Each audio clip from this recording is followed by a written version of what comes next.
Hello gets friends, आज मैं इस वीडियो में सिग्नल एंड सिस्टम के फार्मूला कॉन्सेप्ट एंड थ्योरी के बारे में डिस्कशन करेंगे। जैसा कि आपको पता है गेट एग्जाम के लिए समय कम है, तो इस समय मोस्ट इम्पॉर्टेंट है रिवीजन। तो ये वीडियो बनाने का मेरा उद्देश्य है कि आप सभी को कम से कम समय में आप फार्मूला कॉन्सेप्ट एंड थ्योरी को रिवाइज कर सकें। Let's start. First topic of signal and system is sampler. Sampler is a device that convert the continuous time domain signal to the discrete time domain signal. Sampler a type of switch. यहाँ पे आप देख सकते हैं time domain signal आपको दिया गया है और ये सैम्पलर करता क्या है, इस टाइम डोमेन सिग्नल को एक डिस्क्रीट सिग्नल में t is equal to nts means ft will change to the f nts. Now the elementary signal unit step function. Unit step function को हम मैथमेटिकल एक्सप्रेशन यूटी दिखाते हैं। तो अब इस मैथमेटिकल रिप्रेजेंटेशन को हम कैसे एक्सप्लेन कर सकते हैं, यहाँ दिया गया है t ग्रेटर देन 0 पे 1 आएगा, t लेस देन 0 पे 0 आएगा। इसको हम यहाँ पे थोड़ा बेस्ट तरीके से समझते हैं।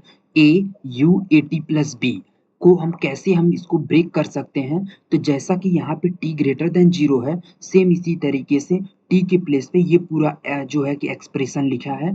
तो A T plus B greater then 0 that gives the A T plus be less than 0 that gives the 0। Now unit impulse function जिसको हम डेल्टा टी के फॉर्म में रिप्रेजेंट करते हैं और इसका मैथमेटिकल जो एक्सप्रेशन दिया गया है G T that for t is equal to 0 that gives the infinitive, otherwise it gives the value 0। अब इसका ग्राफिकल रिप्रेजेंटेशन यही है, t बराबर 0 पे एक सुई के आकार का इन्फिनिटिव स्ट्रेट लाइन जो है पास होता हुआ आपको दिखेगा। तो डेल्टा t as t बराबर 0 it gives the infinitive, otherwise it gives the value 0। Integration minus infinity to infinity delta t dt is equal to 1। General definition delta A T plus b, कैसे हम इसको explain कर सकते हैं, A T plus B बराबर 0 that gives the infinitive as means T बराबर minus B by A, else otherwise it give the value 0। जैसा कि डेल्टा टी से डिफाइन है वही चीज टी की जगह पे ए टी प्लस बी को 0 रखोगे तो इनफाइनाइट आएगा, एक सुई के आकार का मिलेगा। A delta A T plus B, अब जहाँ पे आपने जो इन्फिनिटिव आया है उसमें जो आपका यहाँ पे कॉफिशिएंट दिया है ए को मल्टीप्लाई करेंगे, ए इन्फिनिटिव आएगा that is A T plus B बराबर 0 एट टी बराबर minus B by A it give the infinitive, otherwise it will be 0। अब यहाँ पे आप देख सकते हैं A delta T is area is equal to integration minus infinity to infinitive A delta T D T that gives the A. Okay, delta A T, अब delta ए T का कैसे हम एरिया फाइंड आउट करेंगे, integration minus infinity to infinity del a t D T that is equal to 1 upon mod of a into 1 that is equal to 1 upon mod of a. Means यहाँ पे जो scaling term है, scalar term है, वो magnitude में जो है divide हो जाएगा। जैसा कि हमने आपको बताया इंटीग्रेशन ऑफ माइनस इन्फिनिटी से infinity delta T D t is equal to 1। Same यही चीज यहाँ पे जो है आपको वैल्यू बस केवल रख देना है, ए मल्टीप्लाई कर देंगे और सेम यहाँ पे ए टी के साथ स्केलिंग टर्म है, इस स्केलिंग टर्म से मैग्नीट्यूड से डिवाइड कर देंगे। Now sinc function sinc x that is equal to sine pi x upon pi x, means sinc x को केवल sine pi x upon pi x, मतलब यहाँ पे पाई आप लगाएंगे और इसी पाई एक्स से डिवाइड कर देंगे, that sinc x can be represented as here. अब इसका ग्राफिकल रिप्रेजेंटेशन के लिए क्या होता है कि साइनोसाइडल टाइप में होगा लेकिन डिग्रेडिंग करता जाएगा, मतलब इसका एम्पलीट्यूड जो है डिक्रीज करता जाएगा और t माइनस इन्फिनिटी पे t बराबर इन्फिनिटी पे its amplitude become 0 tending to 0। अब area is equal to integration minus infinity to infinity a delta A T plus b d T that is a upon magnitude of a into 1 that is a upon mod of a. Means इसके coefficient से क्या है, इसके जो scaling term है जो time domain के साथ मल्टीप्लाई है वो उसी से डिवाइड कर देंगे। अब है x t delta A T plus b, इसको हम कैसे एक्सप्लेन करेंगे, इसको कैसे हम मैथमेटिकल एक्सप्रेशन को एक्सपेंड कर सकते हैं। तो स्टेप फर्स्ट है कि जो आपका स्केलिंग टर्म है उसके मैग्नीट्यूड से डिवाइड करेंगे delta t plus b by a, means डिनो इसके अंदर भी ए से डिवाइड करेंगे, बाहर इसके मैग्नीट्यूड से। निगेटिव साइन रहेगा तो मॉड वैल्यू ले लेंगे।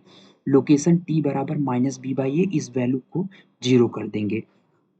सेकेंड स्टेप है x t delta A T plus b, means इस एक्सप्रेशन को x t delta A T plus b को हम लिख सकते हैं x minus B by a, जो टी बराबर minus B by a location लिखे हो वो चीज़ यहाँ पे हम रख देंगे, और one upon mod of a delta t plus b by a, means x t delta A T plus b को आप x minus B by a one upon mod of a delta t plus b by a expression लिखते हैं। अब integration c से d x t delta A T plus b d t को कैसे हम इसको एक्सपेंड करेंगे, उसमें यह है कि अगर जब लोकेशन टी बराबर minus B by A limit के अंदर नहीं होता है, मतलब सी से डी के बीच में अगर लाई नहीं करता है तो आंसर जीरो आएगा। अगर लाई करता है लिमिट के अंदर तो हम x minus B by a one upon mod of a T plus b by a d t when minus B by a is in limit, तो माइनस बी बाई ए अगर लिमिट में है तो ये आपको इंटीग्रेशन सॉल्व करना होगा, अगर नहीं है तो जीरो आंसर आ जाएगा इस पूरे इंटीग्रेशन का। Y T is equal to integration minus infinity से T del alpha D alpha, Y T is equal to for T greater than zero one लिखेंगे, टी लेस देन जीरो के लिए zero लिखेंगे। And now there is new sub topic that is rectangular function. Uh rect A rect A rect T by tau, means rectangular function को represent करते हैं A rect T by tau, that can be expand as T greater than minus tau by two but less than tau by two, answer M A आ जाएगा, else it give the zero. Means generalized भी अगर आप देखेंगे तो numerator should be greater than minus denominator by two but less than denominator by two, तो आपका जो कॉफिशियंट यहाँ है वो कॉफिशियंट ए आ जाएगा, else it give the value zero. अब आता है ट्रायंगुलर फंक्शन। इस ट्रायंगुलर फंक्शन को a triangle t by tau की फॉर्म में रिप्रेजेंट करते हैं, जिसको एक्सपेंड करने पर जब टी की वैल्यू माइनस टाउ से टाउ के बीच में रहेगा, ए ब्रैकेट में वन माइनस मॉड में t by tau, else it give the value zero. Here a and tau are constant, generalized form में आप लिख सकते हैं ए ब्रैकेट में वन माइनस मॉड में टी बाई टाउ आ जाएगा इस ट्रायंगुलर फंक्शन जब numerator greater than minus denominator but less than denominator, otherwise it give the value zero. अब एक चीज और यहाँ पे है, यहाँ पर मोस्ट इंपॉर्टेंट फंक्शन है सिग्नम फंक्शन। सिग्नम फंक्शन को एस जी एन टी के फॉर्म में लिखते हैं और इस सिग्नम फंक्शन को एक्सपेंड करेंगे for T greater than zero one at T बराबर zero is equal to zero, at T less than zero that is minus one. तो इसका ग्राफिकल रिप्रेजेंटेशन है टी ग्रेटर देन जीरो के लिए straight line one चला जाएगा at T infinite तक, and for t till minus infinity it gives the value minus 1, at t बराबर 0 it gives the 0। now the ramp function को rt के form में represent करते हैं, this rt is tut, rt is equal to tut। अब rt को expand करेंगे for t greater than 0 1, ut को डिफाइन करते हैं t greater than 0 के लिए 1 and for t less than zero zero, बस टी को मल्टीप्लाई कर देंगे, that is t greater than zero के लिए t and t less than zero के लिए जीरो आएगा, that is r t ramp function. And then the new sub topic is representation of signal. अब आपको सिग्नल को रिप्रेजेंट कैसे करोगे, मैथमेटिकल रिप्रेजेंटेशन दिया रहेगा, ग्राफिकल रिप्रेजेंट करना है, या ग्राफिकल रिप्रेजेंटेशन दिया रहेगा उसको मैथमेटिकल रिप्रेजेंट कैसे करना है वो यहाँ पे हम देखेंगे। तो एक टर्मिनोलॉजीज है यहाँ पे, jump, amount of jump that is location of jump, slope change, amount of slope change या location of slope change. Slope change मतलब tan theta that is Y two minus Y one upon X two minus X one. अब यहाँ पे आपको एक graphical representation दिया गया है, अब इसको मैथमेटिकल फॉर्म में कैसे रिप्रेजेंट करेंगे, कुछ ऐसे ट्रिक्स या स्टेप्स दिए गए हैं। जैसे यहाँ पे देख रहे हैं 5 यूनिट का जंप है, एट टी बराबर minus three up to 5 unit jump, at t zero down by 15, at t तो एट टी बराबर 2 अप बाई 10 यूनिट। तो यहाँ यहाँ भी जहाँ भी जंप मिलेगा वहाँ पे आप यूनिट स्टेप लगाओगे, दैट इज यूटी। अब यहाँ पे देख रहे हैं कि 5 यूनिट का आपको क्या मिला है, जंप मिला है, अप जा रहे हो इसलिए प्लस साइन लिखा है +5। You at the position of -3 means t+3 लिखेंगे तब -3 आएगा, दैट इज +5 यू t+3। -15 इसलिए लिखा गया है कि आप 15 यूनिट डाउन आ रहे हो इसलिए -15 यू टी एट t बराबर 0 पे। +10 इसलिए लिख रहे हो क्योंकि आप 10 यूनिट क्या है ऊपर जा रहे हो एट t बराबर 2 दैट इज t-2। तो +5 you t+3 -15 U T +10 u t-2 इस ग्राफिकल रिप्रेजेंटेशन का मैथमेटिकल एक्सप्रेशन है। And then location of slope change that is ramp. यहाँ पर आप देख रहे हैं कि रैंप अगर सिग्नल दे दिया जाए, इस ग्राफिकल रिप्रेजेंटेशन को मैथमेटिकल फॉर्म में कैसे लिखेंगे। इसके लिए आपको ये ध्यान देना है कि स्लोप चेंज कैसे फाइंड आउट करेंगे। तो स्लोप चेंज क्या होता है, स्लोप बाद में माइनस स्लोप पहले वाला, मतलब next value of slope minus previous value of slope, next value of slope minus previous value of slope. अब जैसे आप देखेंगे t बराबर 1 पे एट t बराबर 1 बाद वाला स्लोप 0 है, पहले वाला 1 है, तो एक यूनिट डाउन और आप 1 यूनिट डाउन भी आया है, 1 unit down, value is -1। Minus इसलिए लिखा गया है क्योंकि आप नीचे आए हो इसलिए minus. Slope change at t बराबर 0, अगर t बराबर 0 पे स्लोप चेंज लिखोगे तो बाद वाला स्लोप 1 है, पहले वाला 0 है, तो 1 माइनस 0 करोगे जैसा कि यहाँ पे 1 आ गया। स्लोप चेंज एट t बराबर 1, 0 माइनस 1 दैट इज -1। तो इसका मैथमेटिकल एक्सप्रेशन लिखोगे -1 you t-1 eight t-1 eight t बराबर 1 दैट इज यू t-1 इसलिए लिखा गया है, माइनस इसलिए यहाँ लगाया गया क्योंकि वो डाउन आ रहे हो, plus r1 rt plus 0 t बराबर 0 पे रैंप आएगा एंड माइनस rt-1 और t-1 पे भी आपको यहाँ पे रैंप आया हुआ है इसलिए यहाँ पे -rt-1 लिखेंगे। And now the elementary discrete signal. Elementary discrete signal जैसे हमने कंटिन्यूअस सिग्नल के लिए एलिमेंट्री सिग्नल देखा, ऐसे यहाँ पे हम डिस्क्रीट सिग्नल के लिए भी एलिमेंट्री सिग्नल देखेंगे। Here function is written as fn where n is integer. तो यहाँ पे fn टाइप में हम देखेंगे, जैसे fn बराबर यहाँ लिखा है 5 2 3 4 1। ये एरो बताता है कि ये this two value is at the origin, origin पे है, जीरो लोकेशन। और जीरो के लेफ्ट साइड में चलेंगे तो -1, राइट साइड में चलेंगे तो 1 2 3। These are the locations that has been written at the bottom side. एंड अगर हम इसका मैथमेटिकल ज्योमेट्रिकल एक्सप्रेशन, अगर हम इसका ग्राफिकल रिप्रेजेंटेशन देखेंगे तो एट t बराबर n बराबर 0, यहाँ पे हम इंटीजर दिखाएंगे, t के प्लेस पे हम n लिखेंगे, n बराबर 0 पे क्या है 2, -1 पे 5, एट n बराबर 1 पे 3, n बराबर 2 पे 4, n बराबर 3 पे 1। इस तरीके से आप यहाँ पे रिप्रेजेंट करोगे discrete signal in the graphical representation. Discrete sequence में हम यूनिट स्टेप सीक्वेंस देखेंगे that is UN।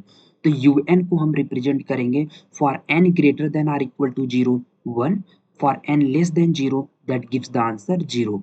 n should be integer, ये ध्यान रखना है। अब जैसे यहाँ पे आप देखा गया है कि किस तरीके से एक एग्जाम्पल के तौर पे ये रिप्रेजेंट किया गया है विथ यूनिट 1।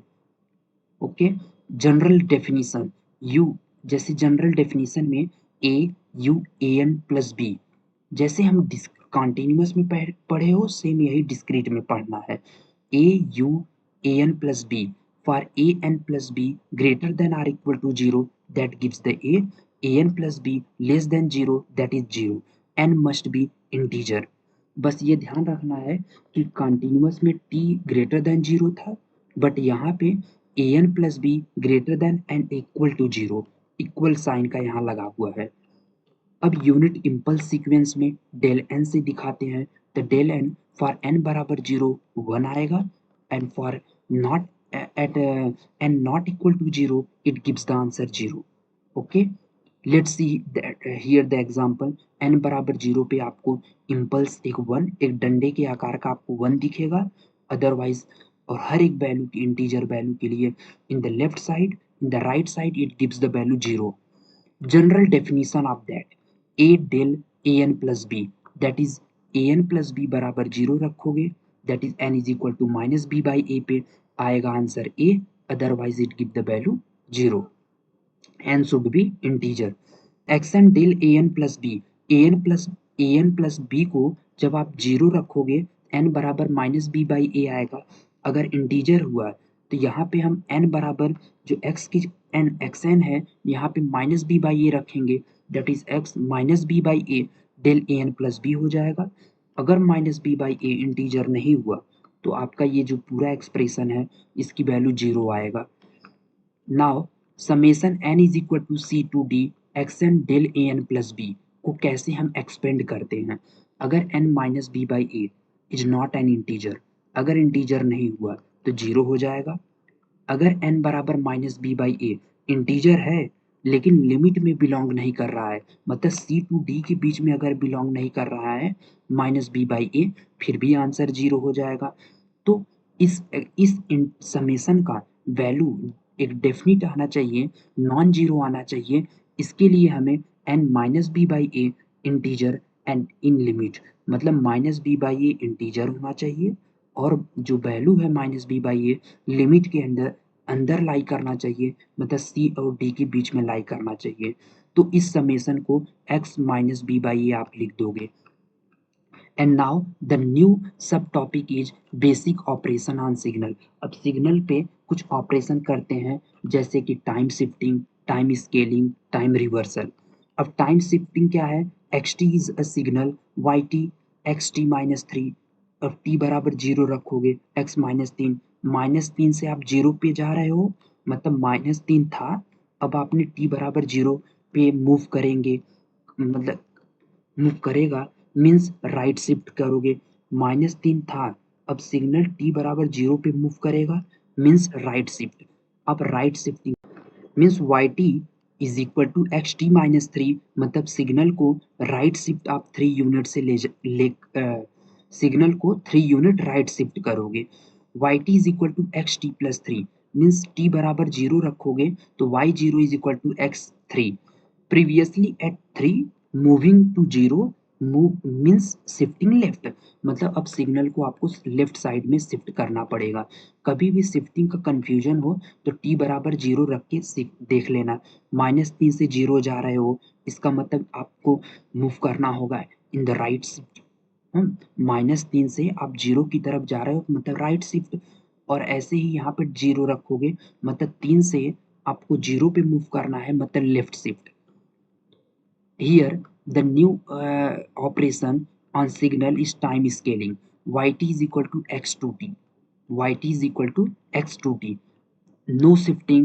क्यों? क्योंकि कंप्रेशन हो रहा है. कंप्रेशन होने का मतलब कि यहाँ पे Yt is equal to x2t. यहाँ पे कंप्रेशन होगा, शिफ्टिंग नहीं हो रहा है, स्केलिंग हो रहा है.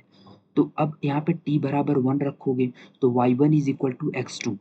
पहले क्या था 2, अब क्या जा रहा है 1 पे, 2 then 1, old is 2 and then old, हाँ old is 2 and then moving to the 1, मतलब 2 से आप 1 पे मूव कर रहे हो तो यहाँ पे आप देख रहे हो कंप्रेस हो रहा है.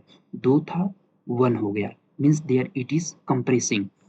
Old 1 is 2 then new 1 means यहाँ पे कंप्रेस किया जा रहा है. कभी भी आप कंफ्यूजन हो तो t बराबर 1 रख करके यहाँ पे देखेंगे तो वैल्यू इस टाइम स्केलिंग में तो y1 is equal to x2 आएगा, that is old is 2 then new 1 is 1, that means 2 से 1 जा रहा है तो कंप्रेस हो रहा है. तो yt is equal to x2t. जैसे एक एग्जांपल आप देखिए यहाँ पे आपने लिखा है y 2.5 that is x5, y minus 2.5 that is x minus 5. तो -5 से 5 एक आपको यहाँ पे ट्रायंगुलर फंक्शन आपको यहाँ पे दिया गया है. No data loss only compress shrink, मतलब डेटा लॉसेस नहीं होते हैं लेकिन हाँ यहाँ पे कंप्रेशन आपको दिखेगा, कंप्रेस हो जाएगा.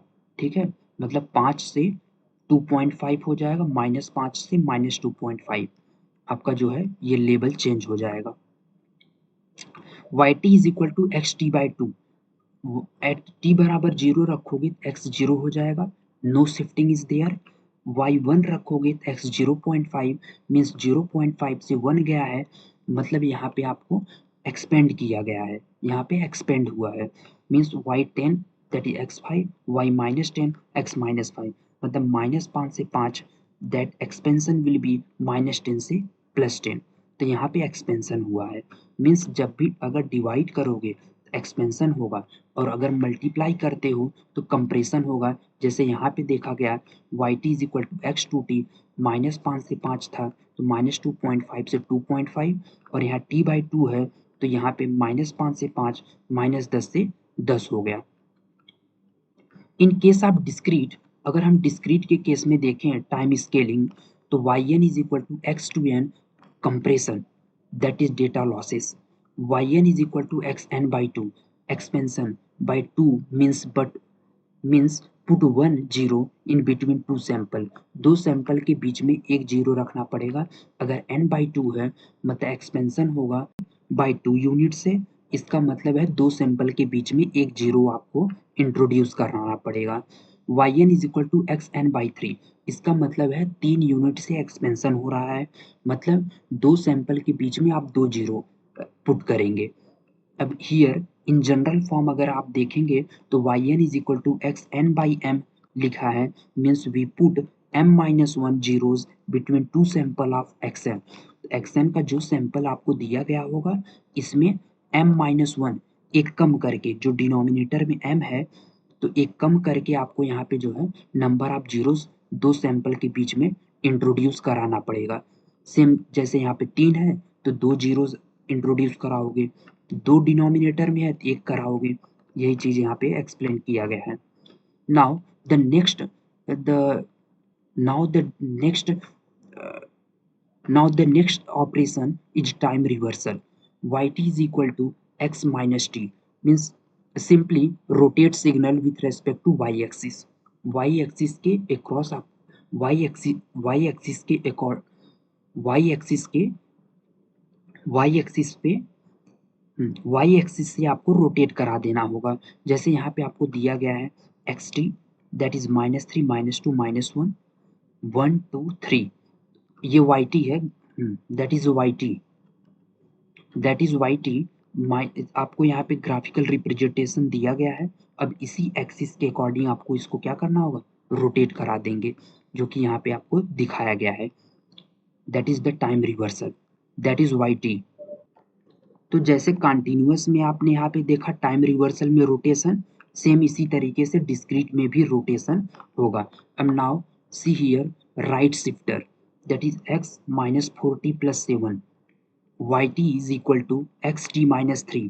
तो केवल t की जगह पे आपको t माइनस 3 रखना होगा।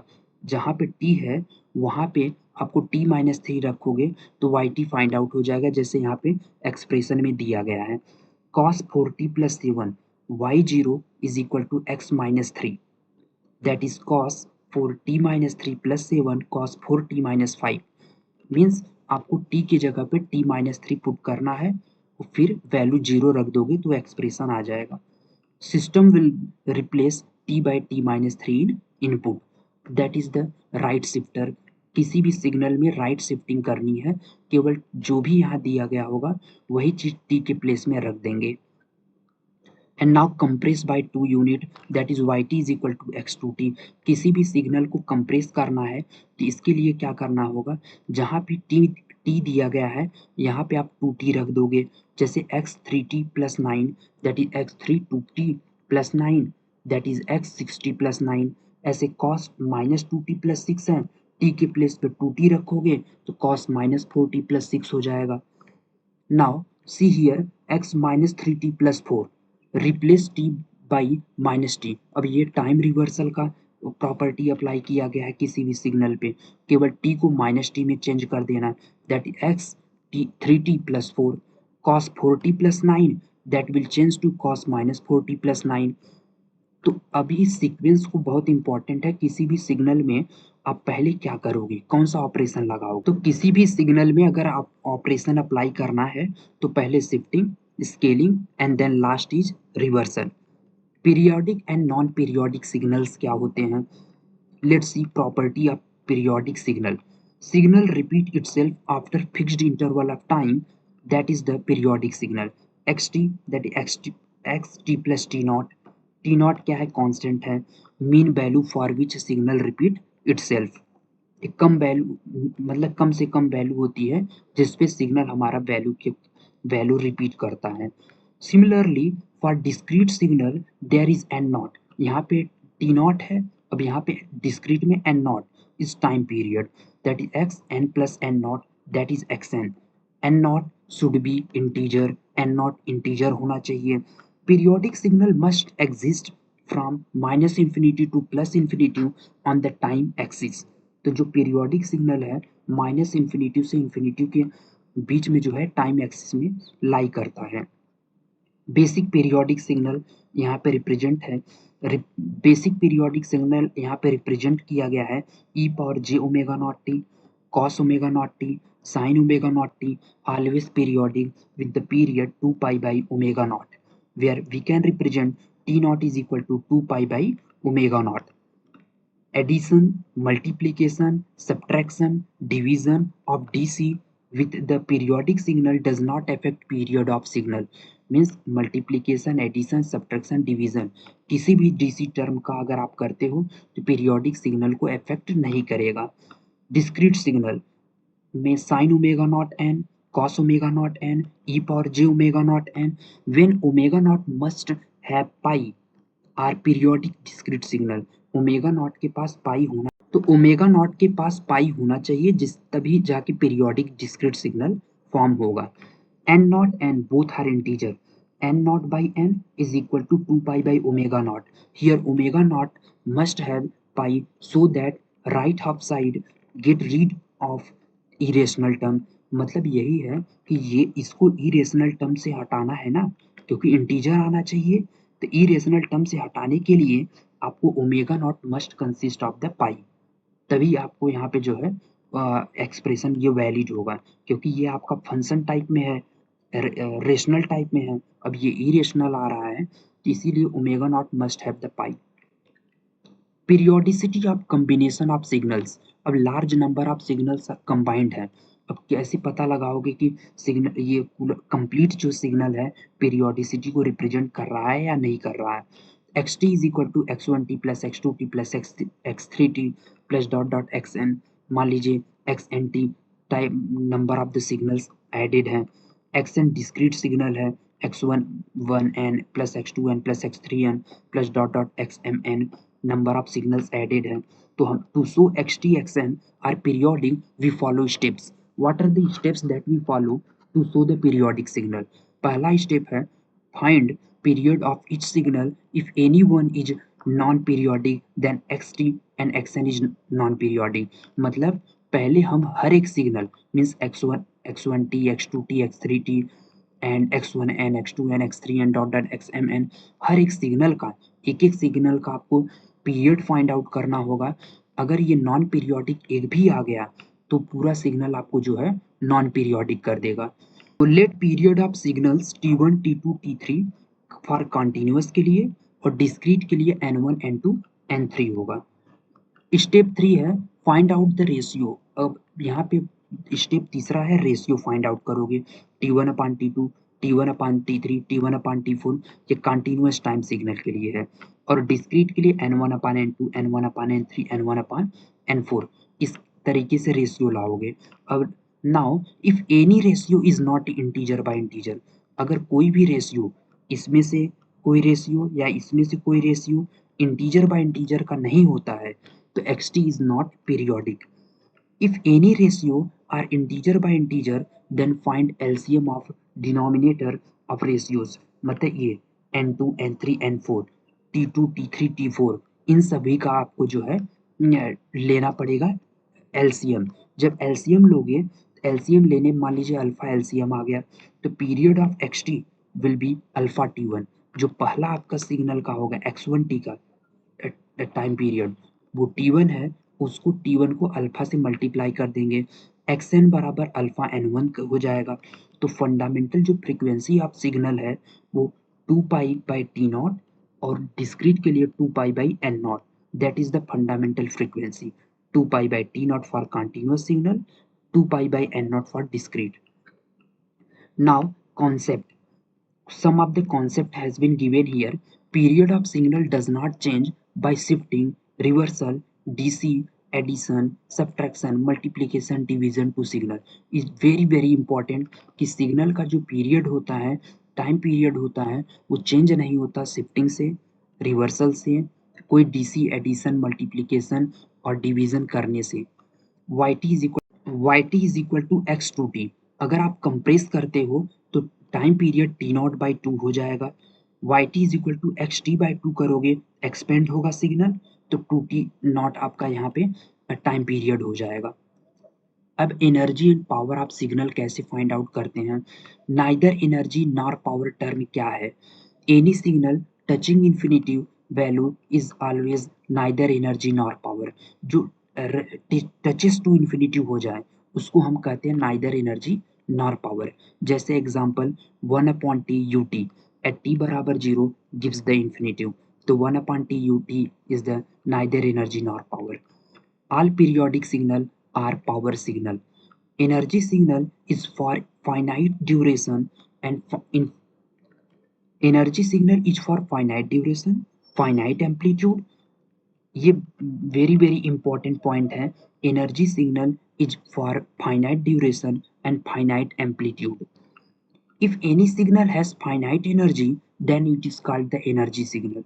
अगर कोई भी सिग्नल एक finite energy का हो, that is said to be as the energy signal. Any signal which is absolutely integrable is the energy signal. अब absolutely integrable का मतलब जब आप माइनस इंफिनिटी से infinity magnitude of the signal dt finite value आ जाए.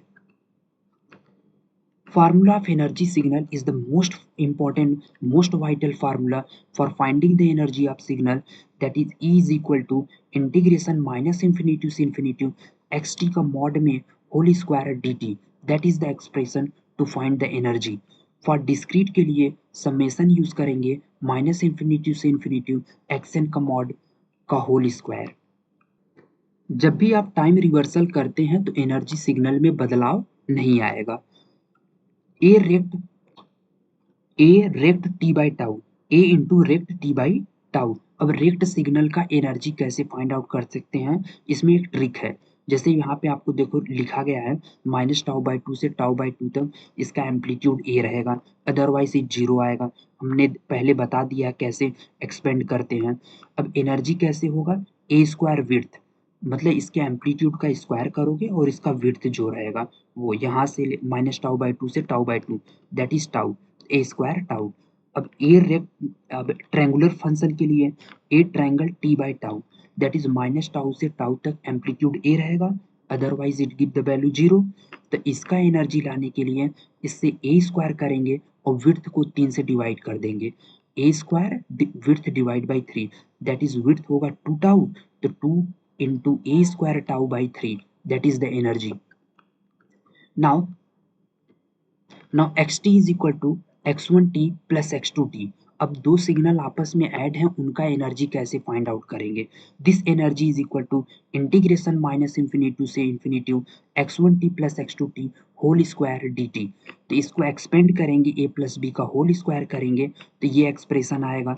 तो अब ये नोट पॉइंट आपको यहाँ रखना है कि energy of x1t plus x2t can not be equal to energy of the x1t plus energy of x2t, मतलब इंडिविजुअली सम के बराबर नहीं होगा. We write as e x1t plus x2t e x1t plus e x2t energy plus 2 integration minus infinity to infinity x1t plus x2t dt. Now the most important point is orthogonal signal. अब orthogonal signal क्या होता है. Orthogonal signal that can be represented as integration minus infinity to infinity x1t into x2t dt बराबर 0. अगर दो signal का product करने पे माइनस इंफिनिटी से इंफिनिटी इंटीग्रेट करके ये वैल्यू 0 आ जाए तो ये ऑर्थोगोनल सिग्नल कहलाता है. और अगर ऑर्थोगोनल सिग्नल है energy e x1t plus x2t can be written as individually e x1t plus e x2t, जैसा कि यहाँ एक्सप्रेशन है, बस यहाँ रखेंगे 0 तो e x1t plus x2t e x1t plus EX2T individually आ जाएगा। Now, time reversal or time shifting do not affect the energy of signal.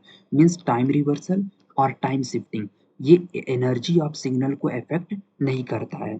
Only scaling affect the energy of signal. अगर आप scaling कर रहे हो तो वहाँ पे energy पे प्रभाव आएगा, जैसे यहाँ दिया गया है x2t एनर्जी डिवाइड बाई 2, ये 2 क्योंकि कंप्रेस हो रहा है ना, तो एनर्जी 2 से डिवाइड हो जाएगा। x3t है तो एनर्जी E डिवाइड बाई 3 हो जाएगा। एक्सपेंड हो रहा है, xt बाई 2 है तो एक्सपेंड हो रहा है तो energy multiplied by 2, xt by 3 है 3 से मल्टीप्लाई हो जाएगा। xt का एनर्जी E है, अब 2 इंटू xt है तो इसको हम लिखेंगे 2 का whole square E that is 4E। फार्मूले की बेसिस पे जो E energy is equal to हमने बताया था इंटीग्रेशन माइनस इन्फिनिटी से इन्फिनिटी xt के मॉड का होल स्क्वायर dt, सेम यहाँ पे अप्लाई करना है। A X T that is A का मॉड का square that is into energy E। हाँ, and now the energy E is equal to integration minus infinity to infinity axt का mod का whole square dt that can be a square minus infinity to infinity axt का mod का whole square dt that is a square E यहाँ पे आ जाएगा। and now power और average power of a signal कैसे हम represent करते हैं।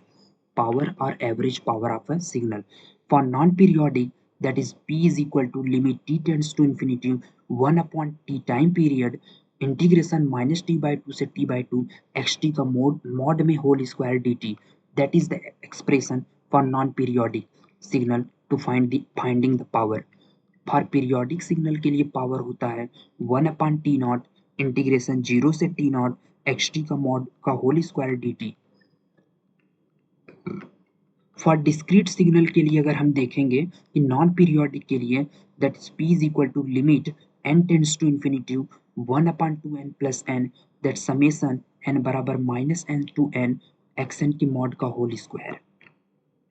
फॉर पीरियोडिक सिग्नल अगर हम देखेंगे तो p is equal to 1 upon n naught summation n बराबर 0 to n naught minus 1 xn की मॉड का whole square that is the for discrete signal.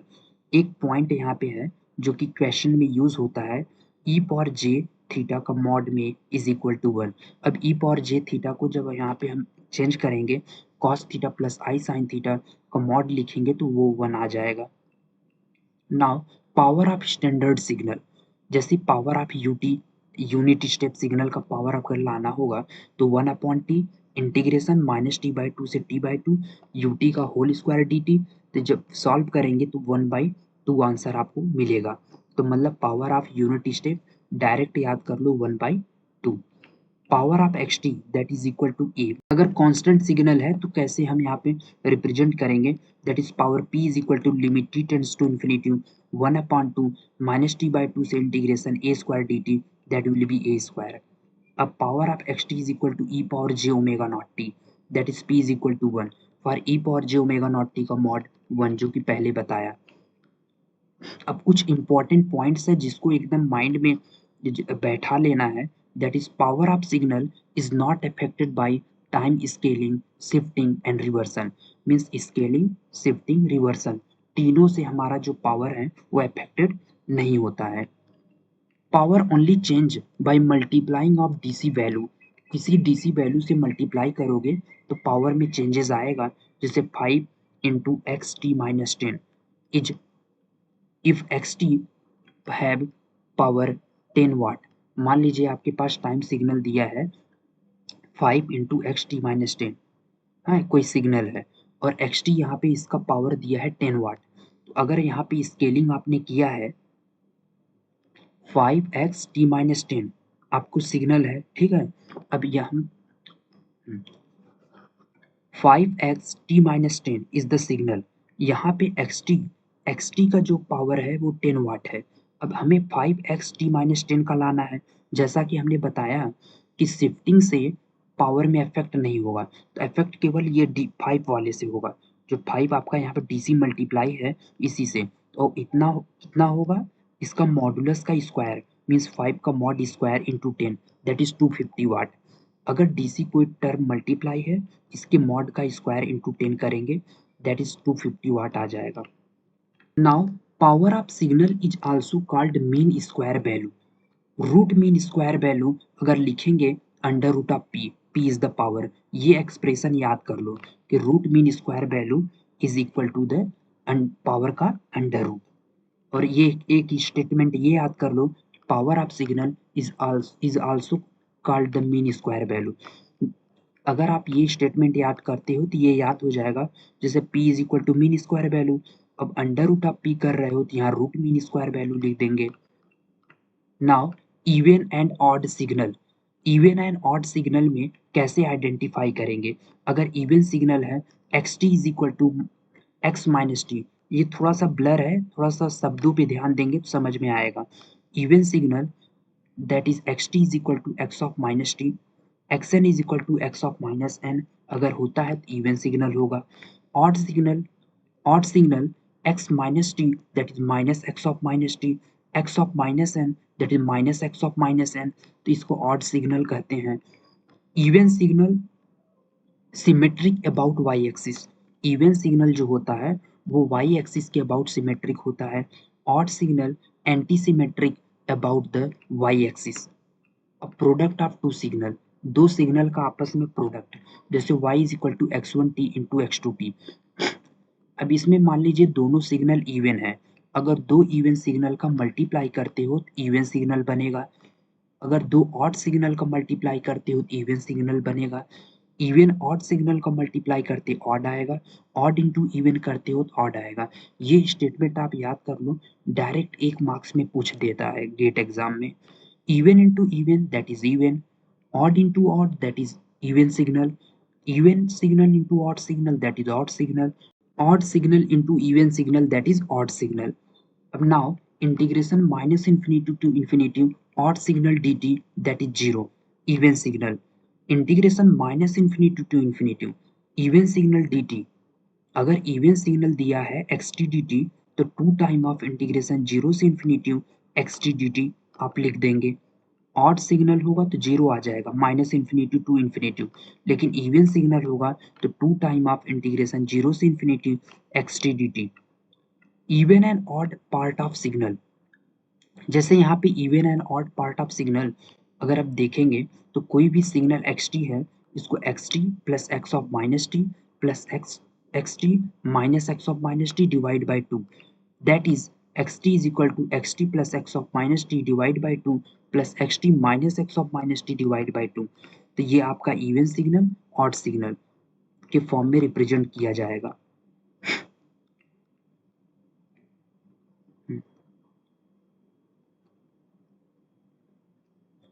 अब इसी तरीके से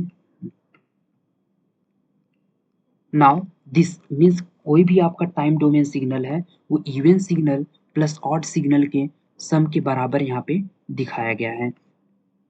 जैसे एनर्जी ऑफ, मान लीजिए कोई भी आपका सिग्नल है,